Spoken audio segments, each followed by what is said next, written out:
Huwag mong ubusin ng taon mo nang nagrereklamo. Magpapasalamat ka lagi. Example, hindi ka kontentado sa bahay mo ngayon, you can say to the Lord, Lord, sa bahay namin, it's not what I hoped for. Ang liit. Pag tumingala ako paggabi, nakikita ko pa ang universe kasi butas-butas.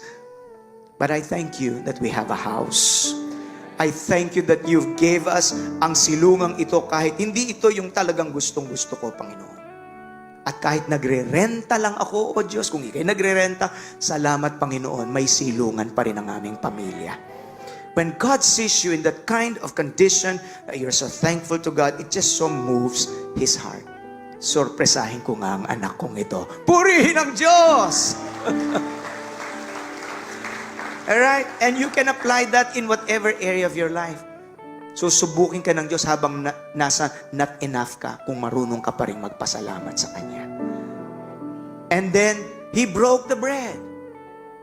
Hindi nag-multiply yung bread until He broke it. Pasa sa mga tao. Broke it again. Broke it again. Aba, hindi huminto. The more He breaks it, the more it's being multiplied. Hallelujah. Brokenness is an attitude of humility before the Lord. And you will notice that God will allow you through some breaking seasons in your life.